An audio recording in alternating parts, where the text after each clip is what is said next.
or like, it's fine, but like, I might say something. But yeah, man. So introduce yourself so I don't mess this up like I did with Simon Christie, where we just started talking. Okay. Are we recording? Yeah. Okay. It's recording. Yeah. Cool. Yeah. So I'm Shawn Sullivan. I live in Seattle. I'm one of the founders of the Emerald City Trolls group, which is the old school Magic group here. I've been playing old school since like 2018, and I like to throw strange events, Magic events that have weird rule sets and stuff. And so we got one of those coming up in June, Ragnarok. Yes, June Ragnarok. I'm gonna hit just the technical details real quick. Okay. It is on Teleria. Register there, pay your fee there, upload your stuff there. It actually works out really well to do it that way. I believe it is June 23rd, which is summer solstice, correct? Yeah, that's the Saturday that's closest to the solstice. Right. So midsummer is like an important holiday in Scandinavian culture, so it's happening that weekend too. But excellent. But yeah. And then Saturday is just is going to be Swedish rules, American reprints. Right. However many rounds, depending on how many people show up, I guess. Right. Yeah, I think the soft cap right now is 64 people. Yep. That would be 6 rounds, and so there's currently like 44 people registered. I'm guessing we'll get into the 50s or so, 50 people, 55 people. But so it'll probably be like 6 rounds of Swiss, and then we also have a bunch of artists. So like one of the perks of being in Seattle is many Magic came from the Seattle area, and many of the artists were lived here at the time. They were young, art students or artists just starting out in their careers and stuff. And many of them still live here. So we have, I think, 7 artists at this point that are all confirmed to come. We have, let me see if I actually have this list somewhere handy. I think I might have the list handy for you. Brian Snoddy is one of them.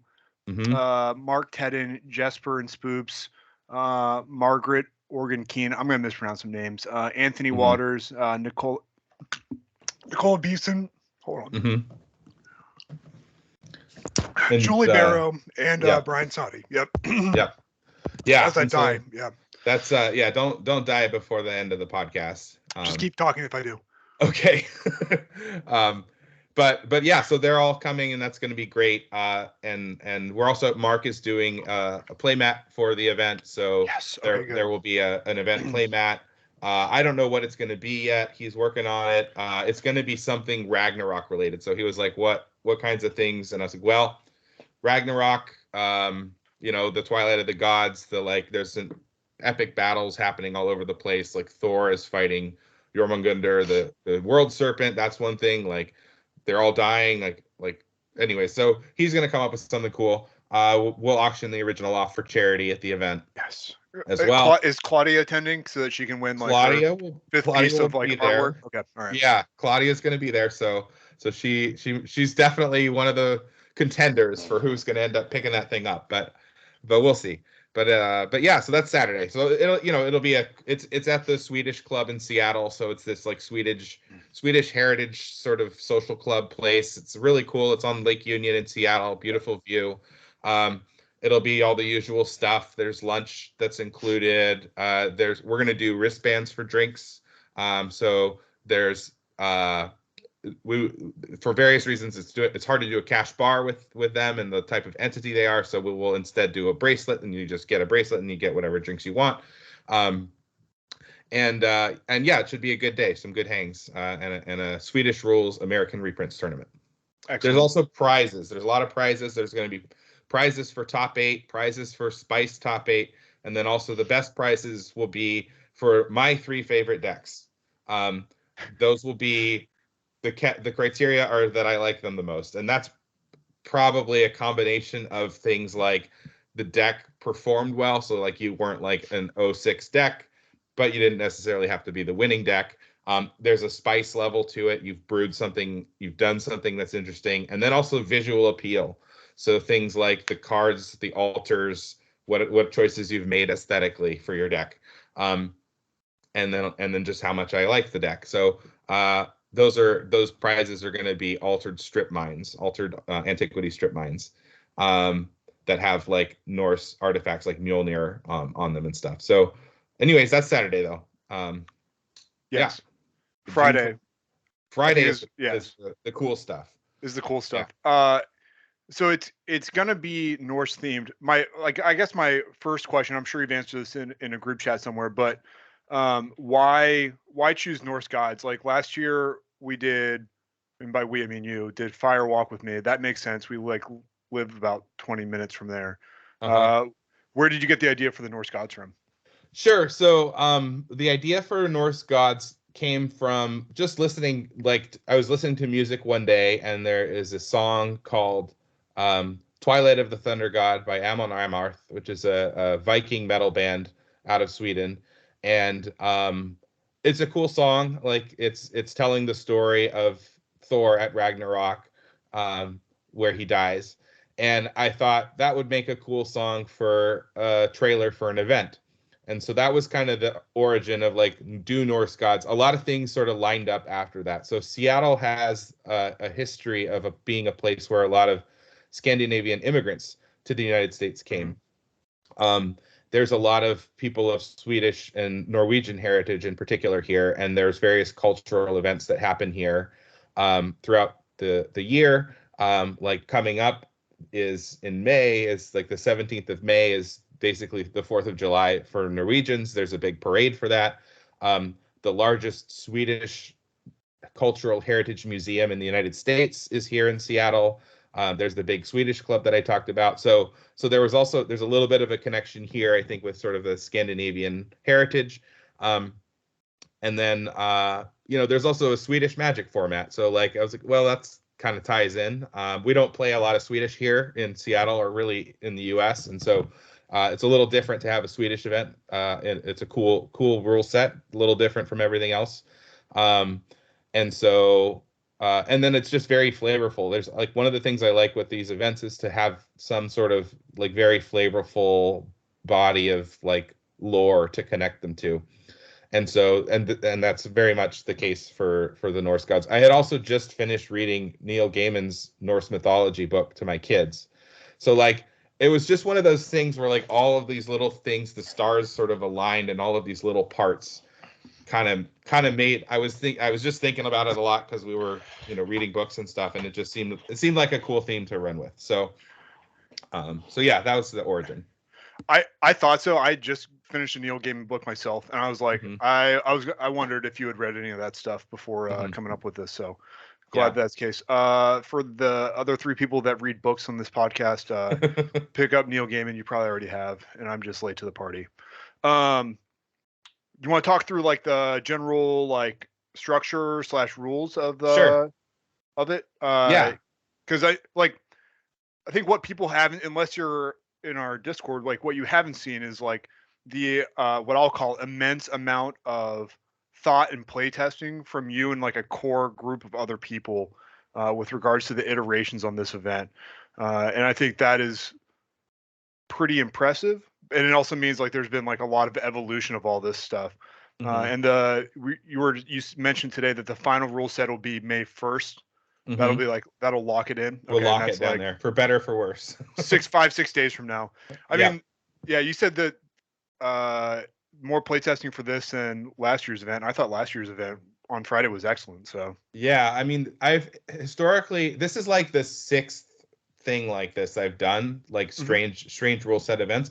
Historically, I've never playtested any of them, excellent. because it just seems like I don't know, I don't want to do it, but and I was also a lot of those I was sort of just organizing them by myself. Like I felt a little guilty about trying to ask people to like do stuff, and like at Fire Walk with Me, a lot of people were like, no, seriously, like I would love to help. If you need anything, like let me know.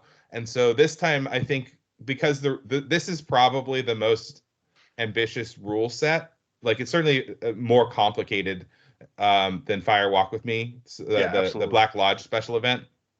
And so there was more opportunity to break it. I don't necessarily care if the format is like the only thing I don't want is for it to be a busted format where there's like one or two obvious the best decks and everything else is garbage.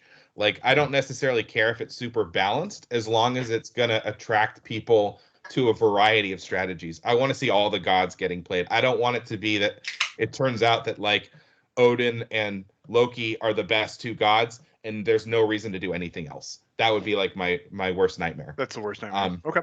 Yeah, and so the playtesting has happened. I think in particular Claudia and one of her friends named Kevin have been playtesting quite a bit. But there have been other events too. Like we've done a few sort of our like local meetup nights at the Trolls. Have been playtest Ragnarok or Twilight of the Gods rules. Those have all been very helpful, sort of refining things.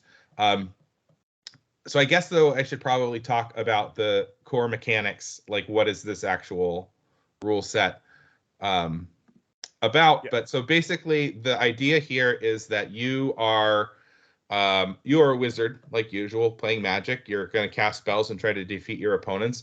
And to do that, part of what you're going to do is you're going to try and gain the favor of the Norse gods and summon them to battle to fight with you against your opponents and to win. And so getting the favor of the gods and eventually hopefully summoning them is kind of the core mechanic for the gods. Gaining their favor involves sacrifice, right? Like that's sort of a historically accurate way that people tried to gain the favor of the Norse gods.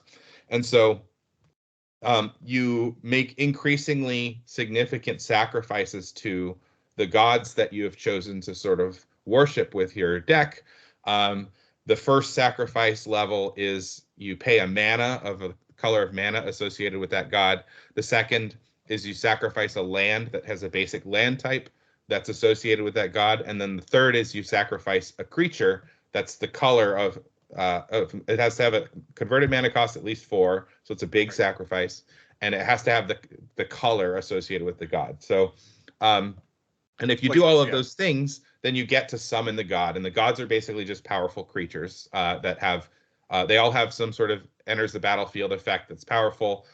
They have pretty good stats on them, and they all have some sort of special tap ability that is flavorful. For example, Thor. So like when you summon Thor, Thor is a red creature. He has 5 power, 4 toughness, and trample.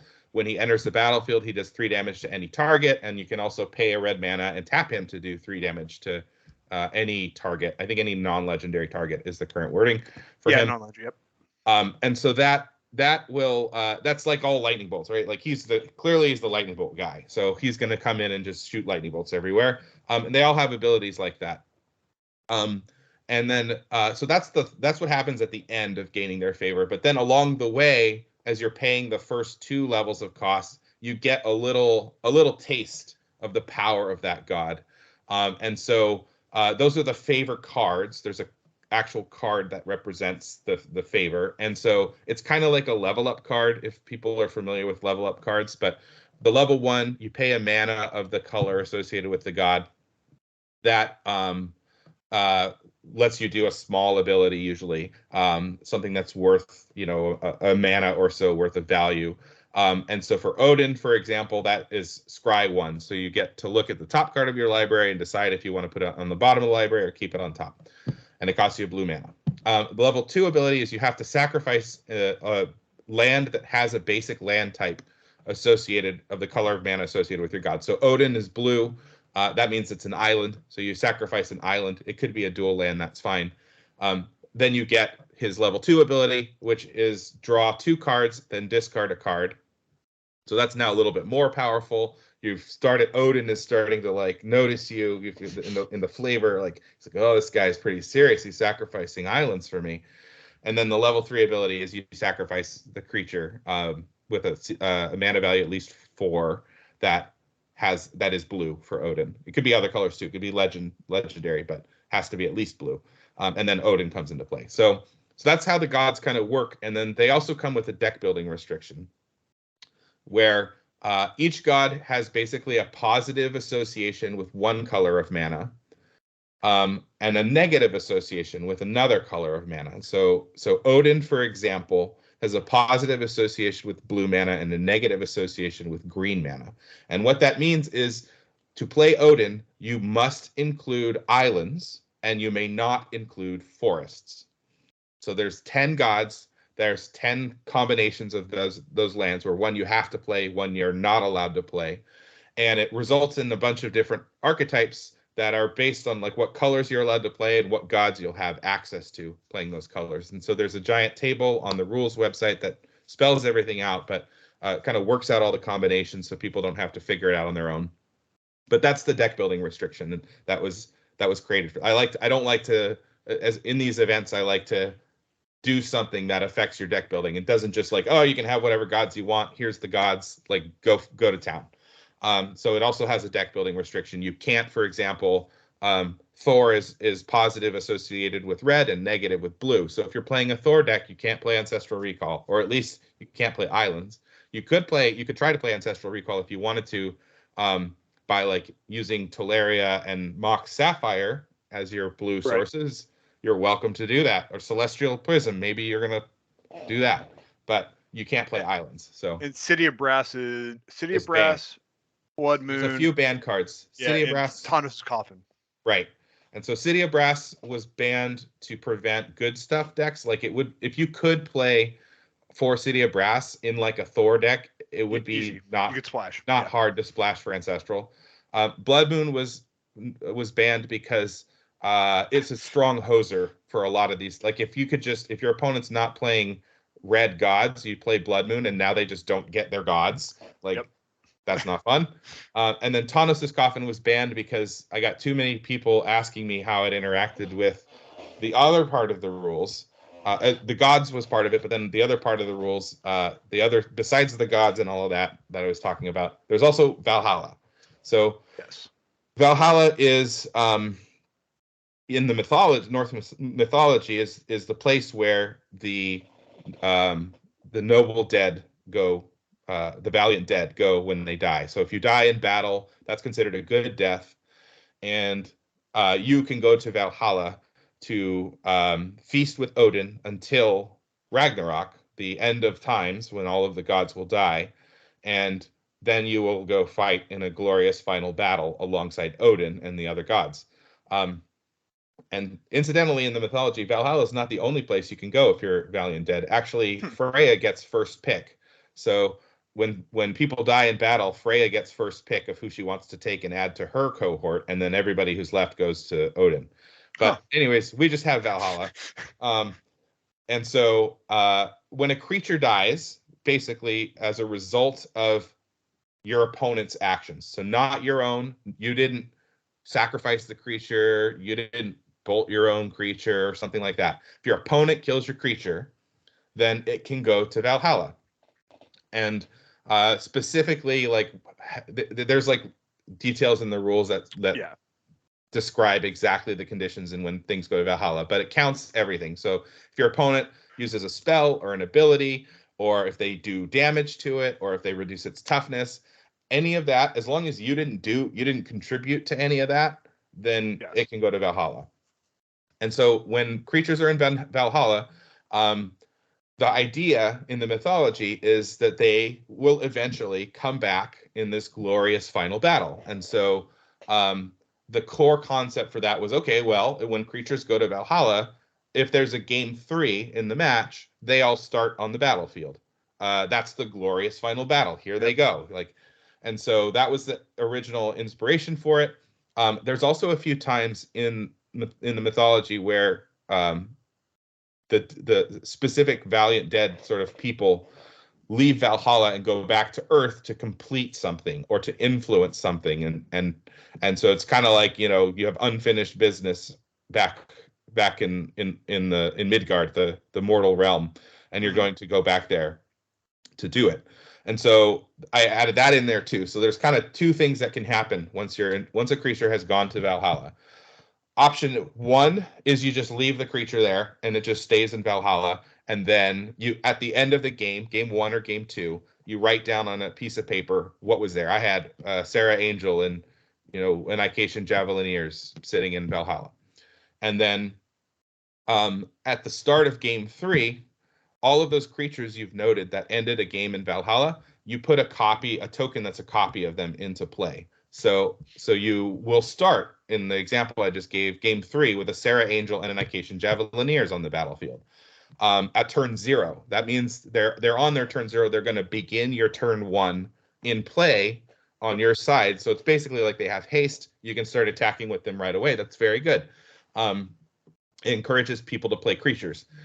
The other choice, option B, if you don't want to do that for some, you don't want to wait till game 3 to get them back, is you can basically pay their mana cost and then put a token that's a copy of them into play. So maybe in this game, you've got a Sarah Angel and Onication Javelineers in Valhalla. You feel like if you could just, maybe your opponent's at 1 life, and so you want to get that Javelineers in, and then you're going to ping them. You can pay a white mana. You can cast a copy of Vacation Javelineers, and then if you get, it comes into play like a normal creature. It doesn't have haste in this situation, so you got to keep it around for a turn or whatever. But and then you remove the Vacation Javelineers from Valhalla, so they're no longer there. So at the end of the game, you would not write them down, and at game 3, you would not get an Vacation Javelineers token. You would only get the Sarah Angel token in this example.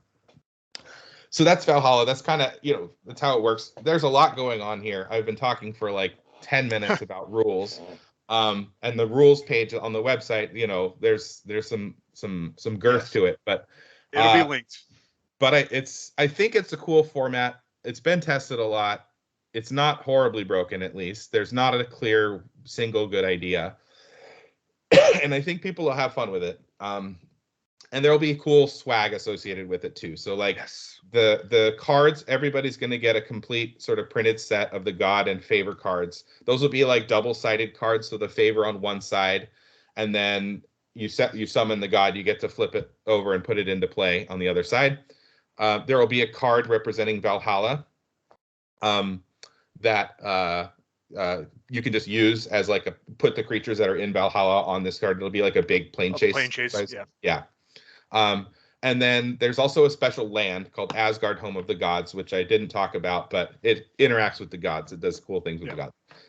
That's also something that everybody, that's a restricted card, but it's allowed in the format, and it's a card probably everyone should be including in their deck based on its abilities. So everyone will get all those, and then there will be prizes, and there might be some other sort of treats and surprises that I'm going to save for now. Yes. But yeah, it'll be a fun event. It's at a brewery here in Seattle. It's called Rooftop Brewing.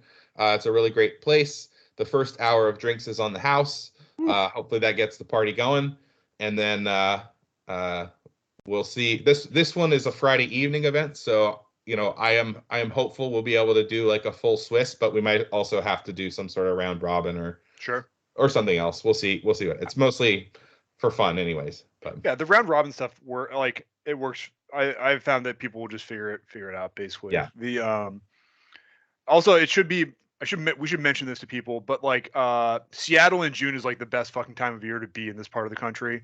It'll be like 70, 75 degrees. It'll be nice. You can wear shorts, maybe a light jacket once the sun goes down. Yeah. So that Rooftop Brewery will be a very good place to be playing Magic on a Friday in June in Seattle. Yeah. You will not be disappointed by that. Yeah. And it's like on the cut, with the ship channel. I don't even know what the real name is, but it looks on the water. It looks out on the water, so there's a water view. It's in a really good touristy spot, guys, that people go to take pictures, and then they sell those pictures to other people. It's that good of a spot. Right. That's why I would. And there's going to be food trucks. I don't know what the food trucks are, but there will be them. There will be food trucks. No, I'm not. No, I definitely am not going to miss it at this point. So I'm really there for the food trucks. I could. Yeah. Right. The rest. So that'll be pretty exciting. And then I'm just excited that we all get a copy of these cards. What's your, not the god you're going to play, but what's your favorite god so far? I mean, I kind of like the flavor of Surtur. So he's like the anti-god almost. He's the like one bad guy. So there are 10 gods in the set. Yes. 9 of them are Asgardian gods, basically. There's like, if you want to get into like the genealogy of these gods. Well, we can talk about whatever. Like, yes. Like I don't know how much of this is let's talk about people.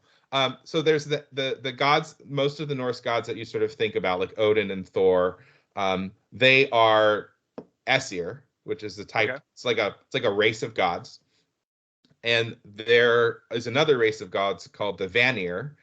The Vanir and the Aesir are both more or less good guys. They're not. It's everything's a little shades of gray in Norse mythology. Like nobody's just like 100% good, except for, well, maybe Balder is, um, but Odin is certainly not 100% good. Thor is not 100% good. And so, but the Aesir and the Vanir are more or less good guys. They had a war at some point, and they did a prisoner hostage exchange as part of the like resolution of that war. And Freya and her twin brother Freyr are actually Vanir, who live with the Aesir and are treated as Aesir and have all the rights and privileges of the Aesir, but they're not actually Aesir by blood. By blood. Yeah. So and then you also have Loki. So Loki is half Aesir and half Jotun. So the Jotuns were the like frost giants who are more close to bad guys. Like maybe D&D alignments are the right way to think about the Norse gods. And the frost giants are chaotic evil. So like the Aesir are more like chaotic good, the Vanir chaotic good, the frost giants the Jotuns are chaotic evil. So so he's half them, right? And so he's the trickster god. That's why he's got powers that not all of them have. He's got a bit of a chip on his shoulder. He kind of feels like Thor, who's Odin's other son, is like the favorite, but Thor's also kind of dumb. He's easy to trick, and Loki just kind of has fun messing with Thor. So that's the Jotuns. Surtur is a Jotun. He has nothing to do with the Aesir. Surtur is the destroyer. His role in all of this at Ragnarok is to come and like emerge from the fiery volcano depths of the earth and kill everything. Yes, and that's that's what he does. And so it's like from a flavor standpoint, he's cool because he's different. He represents the cleansing of the world, the goods and the bads, and resets. So all of this resets after. In Norse mythology, there's this concept of the great wheel that turns over the eons, and every turn of the wheel there are new gods. And so the ones in our turn of the wheel are Odin and Thor and Freya and Freyr and Loki and all of these characters. But there were gods before. We don't even know how far back it goes, and there will be gods again, and we don't know how far in the future. It might go on forever, right? And so there is this cataclysm at the end of every cycle where the world is wiped clean, and then it can start anew. And actually, one of the gods does survive Ragnarok to join the new world. It's not Balder. You'd have to tell me. I don't know enough about Norse mythology to get through it. Fortunately, we're on the thank God for Google superhighway. Those are people. There's a bunch of lesser gods. I get Njord is the one I was thinking of. So let's see. Oh, Balder comes back from the dead and survives. That was okay. So it was Balder. So he gets killed. One of the things that happens earlier is he gets killed. It's almost like it's that itself is a good. This sort of instigates Ragnarok, I guess. So maybe this part of it is interesting also. So Balder is like the golden boy. He's like He's beautiful. He's a handsome man. He's the god of light. He's very nice. Everybody likes him. He's like one of these people that you would meet and instantly he'd be like somebody that you wanted to be best friends with. Mm-hmm. And Loki, of course, doesn't like that either. And there's this prophecy that Balder's going to be killed.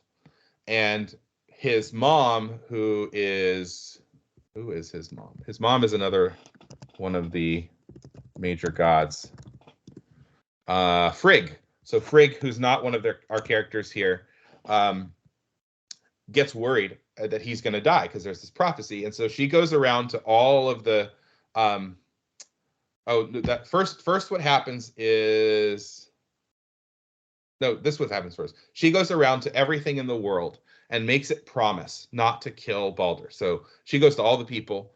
She goes to all the animals. She goes to all the plants, every rock, everything she can find, and says, "Promise you won't kill Balder." And everybody loves him so much they say they won't. And so, but she doesn't ask Mistletoe because Mistletoe is so insignificant. She thinks it can't matter. I won't ask the Mistletoe. Mm-hmm. And so, of course, what happens is Loki then engineers this situation where one of the other gods, let's see, that was Hother, is another god. And so he goes and gets a bow and arrow and like fashions an arrow out of mistletoe or something like that. And Loki tells him, he's like, use this. And then Baldur's like gonna kill you and he hates you and he's talking all this smack about you. So go kill him. And Hother goes for it. He kind of is. He's also not the brightest god, and he kills Baldur. And then everyone's sad. And Loki's like, ha ha ha. And eventually it comes out what Loki had done. And Loki, they go to Hel, who's an Aesir. She's a goddess. She's actually she's a daughter of Loki. She's in charge of the underworld, and they ask her if they can have Balder back because he was so great, and there was this awful plot, this treachery. And she says, well, if everyone in the world agrees and says yes, then you can have him back. And so Frigg goes off again. All the gods, they're canvassing the world. They're asking everybody, would you be cool if we got Balder back? And they're all saying yes, except Loki, he's a shapeshifter. He transforms himself into an old woman and shoots. And when they come to that house that he's in, he like tells them no. He's like, no, fuck that dude. He's dead. And then they're all sad and he's dead. Balder stays dead. And then Loki, eventually it comes out what Loki did, and the gods are so pissed at him that they decide to torture him forever. And so they take him. He's got like a wife at this point, and they chain Loki up underneath a snake, like a very, very venomous snake that is held in position so that its mouth is open over Loki's face. Okay. And it drips poison into his face constantly that burns and feels horrible.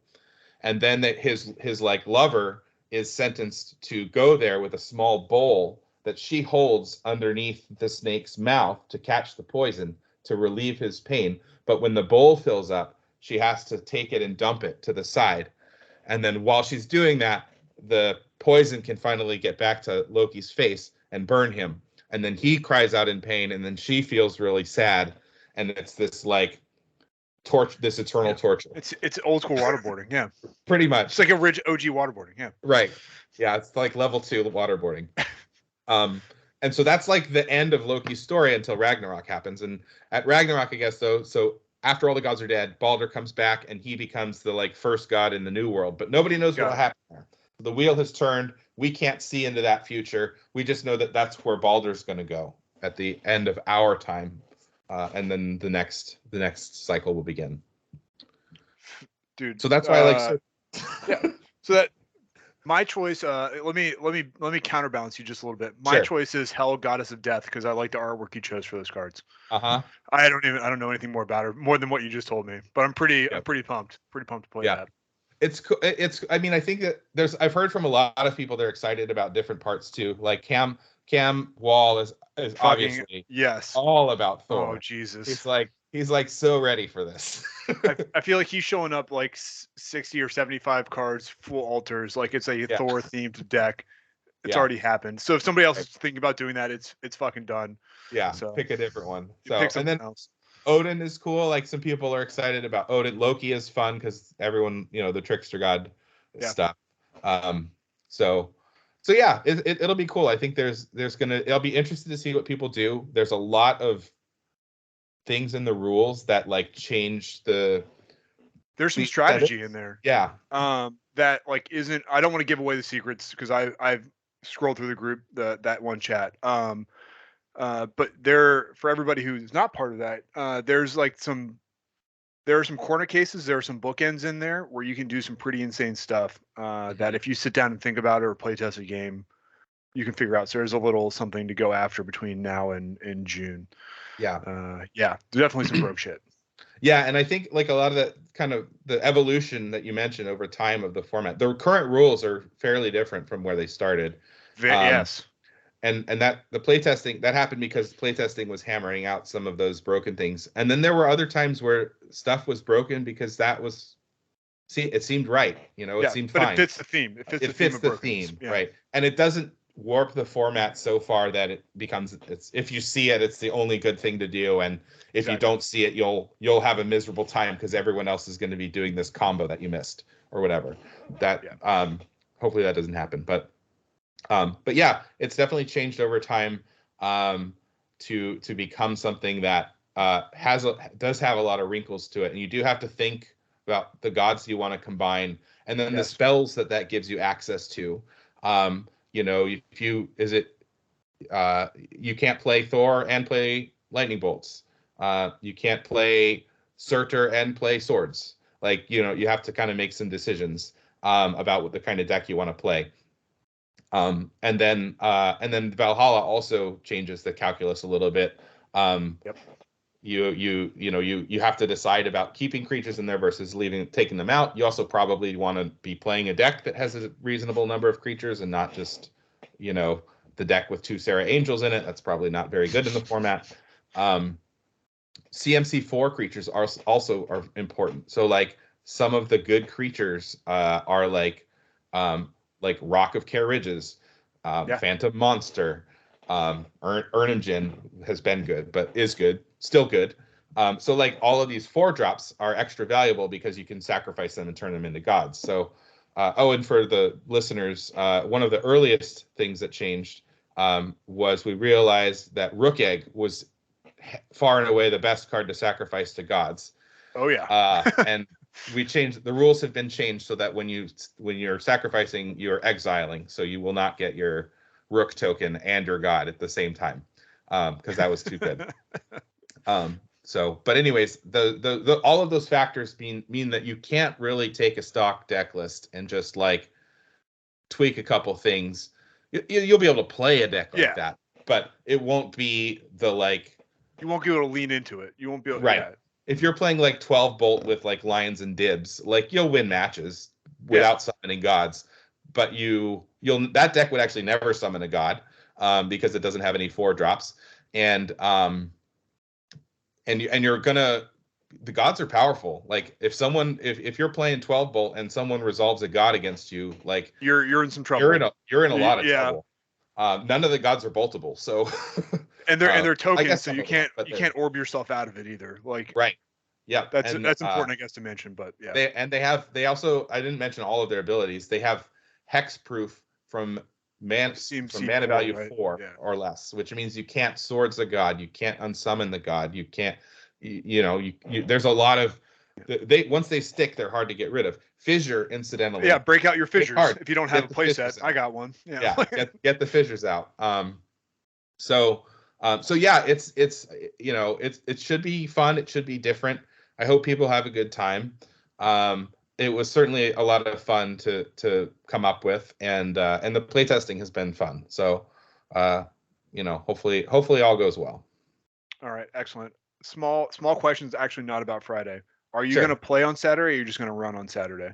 I will probably end up just running it on Saturday. If the number of players is odd, I might play the first round or two just to try keep the buy out, avoid buys. But I don't know how long I'll be able to stay in and play it. Well, some of it depends on how Teleria goes, I think. So it's Teleria is awesome and Slanfan is amazing. But as long as it doesn't have any problems and it's easy to input match results and I don't have to think much about pairings, then I'll probably have enough bandwidth to play. I'll be playing something not very serious because that's what I was going to ask. That was my follow up. Yeah, I'll probably play like White Weenie or something, just something really easy to play that'll likely have fast matches, and not result in me having to like I'm holding up the rounds because my match went to time and then I have to set up the next round or something. I also want to be able to check on the artist, make sure they're doing okay, and the caterer is probably going to need me at some point and all of that. So we'll see. 50-50 on playing Saturday. Friday I'll definitely be playing though. Absolutely. Yeah. I just wanted to see what your thoughts were for Saturday. I mean, like we could talk about decks, but there's an obvious answer if you know how to play it. And then I was actually going to ask you about shops, what your thoughts were. Like, I guess you can't play like real. You tell me. Real shops. You can't play real shops, but you can can't play real robots, shops. right?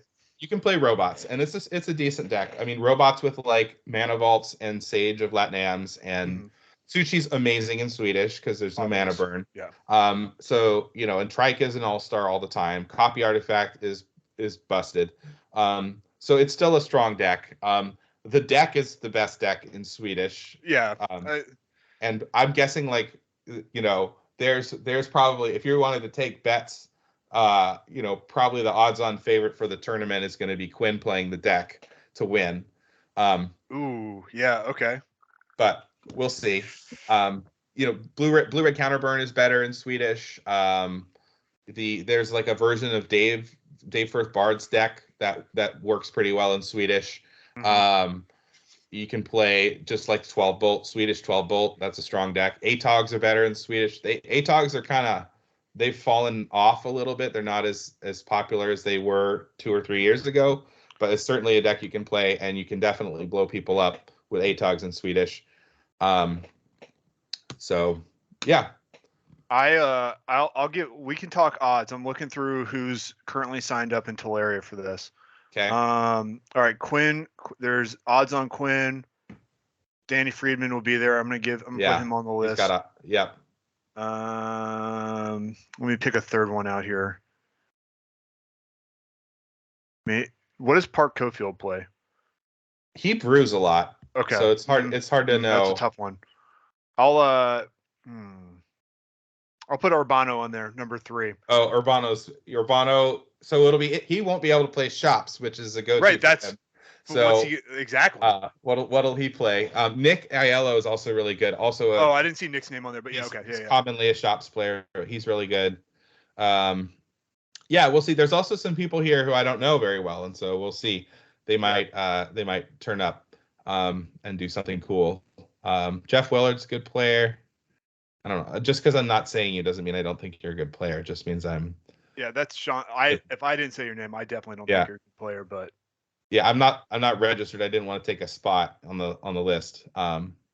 If we cap, I don't think we'll cap, but we'll see. Mox spot, it's good. Oh yeah, he played well. He played well those last couple weeks too. And I think it's I think that 40 to 60 person tournament size is like the perfect like size tournament. I think if you get larger than that, it's almost unwieldy.